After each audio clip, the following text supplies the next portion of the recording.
फ़ाइज़ की आँखें जब पूरे तरीके से खुल जाती हैं, तो वो बहुत ज़्यादा पछताता है, लेकिन अब पछतावे के अलावा इसके अलावा कुछ भी इसके पास नहीं रह गया है। आप देखेंगे कि वो बहुत ज़्यादा रोता है और अपनी माँ से कहता है कि आखिर आपने मेरे साथ इतना बड़ा ज़ुल्म कैसे किया? आप माँ होकर इतना बड़ा ज़ुल्म मेरे साथ कैसे कर सकती हैं? मुझे तो यकीन ही नहीं आ रहा कि आखिर आप इस तरह की हरकत भी कर सकती हैं। जिसको सुनकर उसकी माँ कहती है कि बेटा बस मैं चाहती ही नहीं थी कि वो लड़की इस घर में रहे, और जैसे जिस तरीके से तुमने उसको इस घर में लेके आए, मैं ये बात कभी बर्दाश्त नहीं कर पाती, इसलिए मैंने ये सारे कदम उठाए।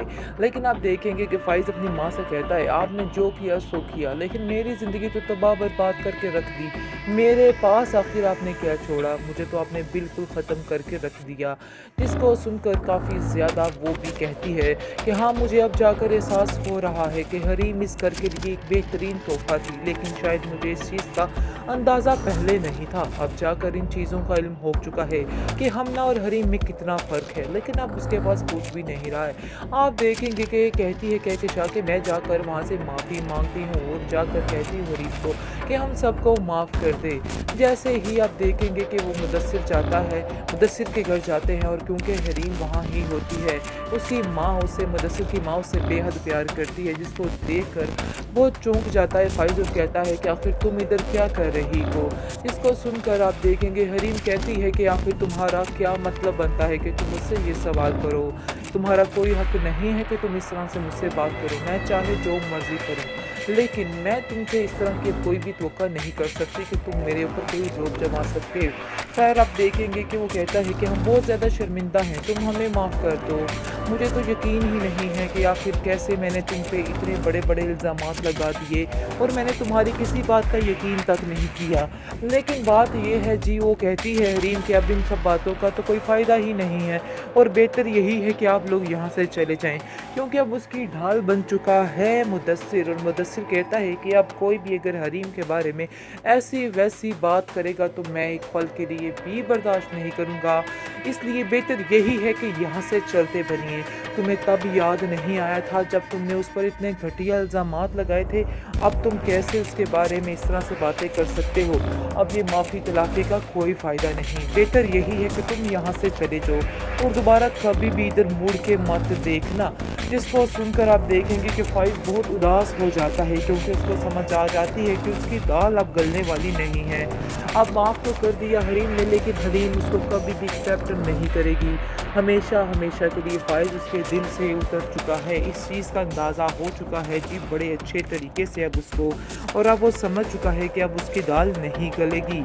ख़ैर जी, बहुत ज़्यादा टेंशन में आ चुका है मुदस्सिर, क्योंकि मुदस्सिर को समझ नहीं आ रही कि वो आखिर अपनी बीवी से छुटकारा कैसे हासिल करे, क्योंकि उसने दिन ब दिन उसको तंग करके रख दिया है। और वो हश्र कर रही है कि बात-बात पर ज़लील और बात-बात पर ताने दिए जा रहे हैं। ये बात बिल्कुल भी बर्दाश्त नहीं हो पा रही है अब मुदस्सिर से, और मुदस्सिर अपनी माँ से कहता है कि मैं अब तंग आ चुका हूँ इस औरत से, बस कोई ऐसा रास्ता बताइए कि बस मैं इसको अब छोड़ दूँ। जिसको सुनकर वो कहती है कि मैं तो तुम्हें पहले भी कह रही थी कि तुम इस लड़की को छोड़ दो और अपनी ज़िंदगी को हरीम के साथ शुरू करो।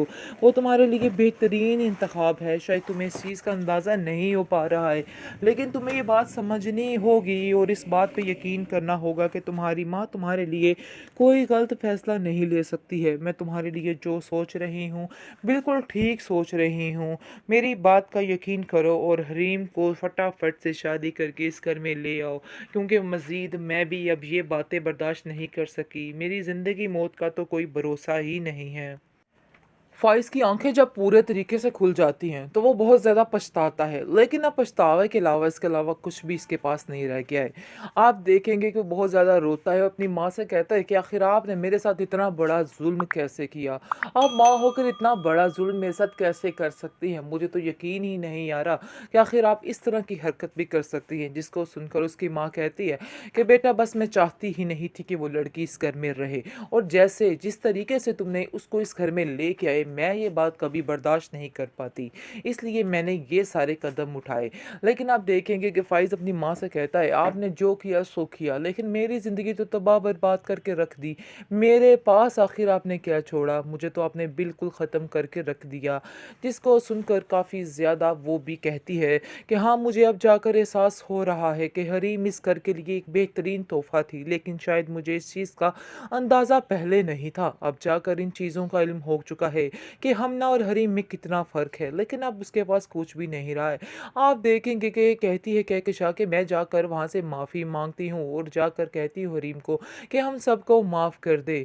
जैसे ही आप देखेंगे कि वो मुदस्सिर जाता है, मुदस्सिर के घर जाते हैं और क्योंकि हरीम वहाँ ही होती है, उसकी माँ उससे मुदस्सिर की माँ उससे बेहद प्यार करती है, जिसको देखकर बहुत चौंक जाता है फ़ाइज़ और कहता है कि आखिर तुम इधर क्या कर रही हो? जिसको सुनकर आप देखेंगे हरीम कहती है कि आखिर तुम्हारा क्या मतलब बनता है कि तुम मुझसे ये सवाल करो? तुम्हारा कोई हक नहीं है कि तुम इस तरह से मुझसे बात करो। मैं चाहे जो मर्ज़ी करूँ, लेकिन मैं तुमसे इस तरह की अब कोई भी तवक्को नहीं कर सकती कि तुम मेरे ऊपर कोई रौब जमा सकते हो। ख़ैर आप देखेंगे कि वो कहता है कि हम बहुत ज़्यादा शर्मिंदा हैं, तुम हमें माफ़ कर दो। मुझे तो यकीन ही नहीं है कि आखिर कैसे मैंने तुम पे इतने बड़े-बड़े इल्ज़ामात लगा दिए और मैंने तुम्हारी किसी बात का यकीन तक नहीं किया। लेकिन बात ये है जी, वो कहती है हरीम कि अब इन सब बातों का तो कोई फ़ायदा ही नहीं है और बेहतर यही है कि आप लोग यहाँ से चले जाएँ, क्योंकि अब उसकी ढाल बन चुका है मुदस्सिर। और मुदस्सिर कहता है कि अब कोई भी अगर हरीम के बारे में ऐसी-वैसी बात करेगा तो मैं एक पल के लिए भी बर्दाश्त नहीं करूँगा। इसलिए बेहतर यही है कि यहाँ से चलते बनिए। तुम्हें तब याद नहीं आया था जब तुमने उस पर इतने घटिया इल्ज़ामात लगाए थे, अब तुम कैसे उसके बारे में इस तरह से बातें कर सकते हो? अब ये माफ़ी-तलाफ़ी का कोई फ़ायदा नहीं। बेहतर यही है कि तुम यहाँ से चले जाओ और दोबारा कभी भी इधर मुड़ के मत देखना। जिसको सुनकर आप देखेंगे कि फ़ाइज़ बहुत उदास हो जाता है, क्योंकि उसको समझ आ जाती है कि उसकी दाल अब गलने वाली नहीं है। अब माफ़ तो कर दिया हरीम ने, लेकिन हरीम उसको कभी भी एक्सेप्ट नहीं करेगी। हमेशा के लिए फ़ाइज़ उसके दिल से उतर चुका है। इस चीज़ का अंदाज़ा हो चुका है जी बड़े अच्छे तरीके से अब उसको, और अब वो समझ चुका है कि अब उसकी दाल नहीं गलेगी।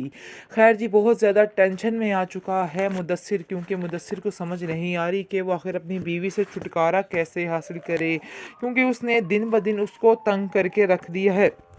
और वो हश्र कर रही है कि बात-बात पर ज़लील और बात-बात पर ताने दिए जा रहे हैं। ये बात बिल्कुल भी बर्दाश्त नहीं हो पा रही है अब मुदस्सिर से, और मुदस्सिर अपनी माँ से कहता है कि मैं अब तंग आ चुका हूँ इस औरत से, बस कोई ऐसा रास्ता बताइए कि बस मैं इसको अब छोड़ दूँ। जिसको सुनकर वो कहती है कि मैं तो तुम्हें पहले भी कह रही थी कि तुम इस लड़की को छोड़ दो और अपनी ज़िंदगी को हरीम के साथ शुरू करो। वो तुम्हारे लिए बेहतरीन इंतख़ाब है, शायद तुम्हें इस चीज़ का अंदाज़ा नहीं हो पा रहा है। लेकिन तुम्हें ये बात समझनी होगी और इस बात पे यकीन करना होगा कि तुम्हारी माँ तुम्हारे लिए कोई गलत फ़ैसला नहीं ले सकती है। मैं तुम्हारे लिए जो सोच रही हूँ, बिल्कुल ठीक सोच रही हूँ। मेरी बात का यकीन करो और हरीम को फटाफट से शादी करके इस घर में ले आओ, क्योंकि मज़ीद मैं भी अब ये बातें बर्दाश्त नहीं कर सकी। मेरी ज़िंदगी मौत का तो कोई भरोसा ही नहीं है।